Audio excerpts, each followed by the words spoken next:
Assalamualaikum warahmatullahi wabarakatuh. Alhamdulillahi wassalatu wassalamu ala rasulillah wa ala alihi wa sahbihi wa mawala wa ba'du.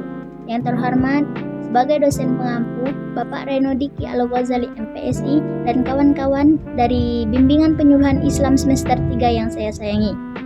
Perkenalkan, nama saya Dela Juliani dari Institut Agama Islam Negeri Curup, Fakultas Usuluddin Adab dan Dakwah, Prodi Bimbingan Penyuluhan Islam.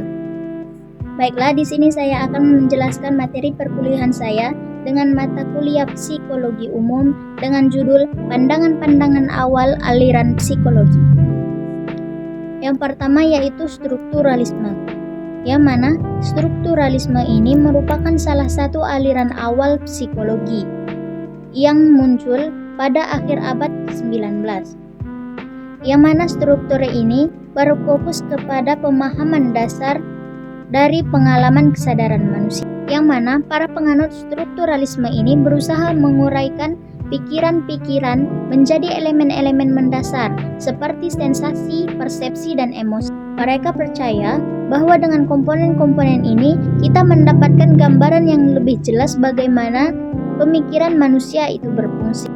Metode yang paling utama digunakan dalam strukturalisme yaitu introspeksi, yang mana setiap individu diminta untuk melaporkan pengalaman mereka dari berbagai rangsangan.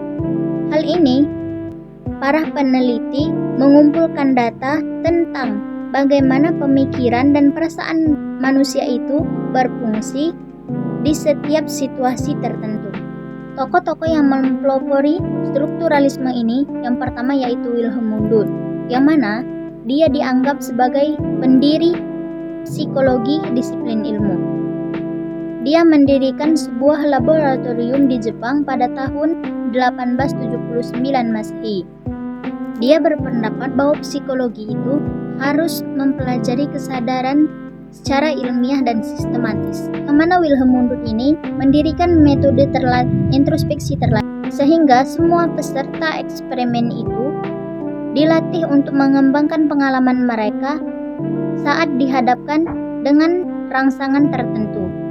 Tokoh yang kedua yaitu Edward Titchener, yang mana Edward Titchener ini adalah murid dari Wilhelm Wundt tadi. Dia membawa metode strukturalisme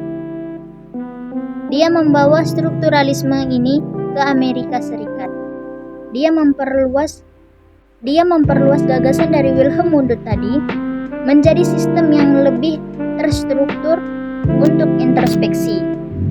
Dia mengklasifikasi pemikiran manusia kepada 3 kategori yang paling utama, yaitu sensasi, gambaran mental, dan emosi. Materi yang kedua yaitu fungsionalisme, yang mana fungsionalisme ini muncul sebagai tanggapan strukturalisme dan berfokus kepada mental dan perilaku individu dalam beradaptasi dengan lingkungan. Yang mana pendekatan ini mengatakan bahwa psikologi itu tidak hanya tentang struktur pemikiran, tetapi bagaimana cara pemikiran dan individu itu beradaptasi dengan lingkungannya. Adapun tokoh-tokoh yang mempelopori tentang fungsionalisme ini sebagai berikut. Yang pertama yaitu William James, yang mana William ini sangat berpengaruh di dalam fungsionalisme.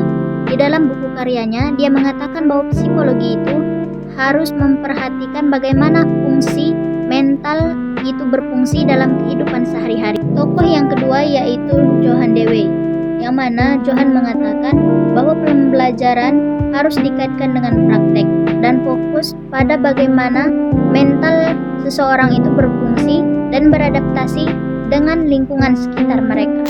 Setelah menjelaskan strukturalisme dan fungsionalisme, berikut kesimpulannya.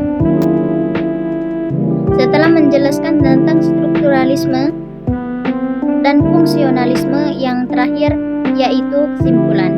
2 aliran awal yaitu strukturalisme dan fungsionalisme ini sama-sama memberikan kontribusi penting di dalam perkembangan disiplin psikologi.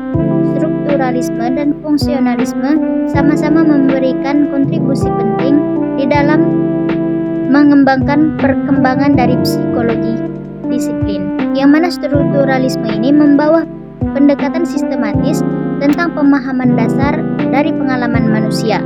Sedangkan fungsionalisme yaitu menawarkan perspektif yang dinamis dan adaptif tentang fungsi dari mental seseorang atau individu dalam kehidupan sehari-hari.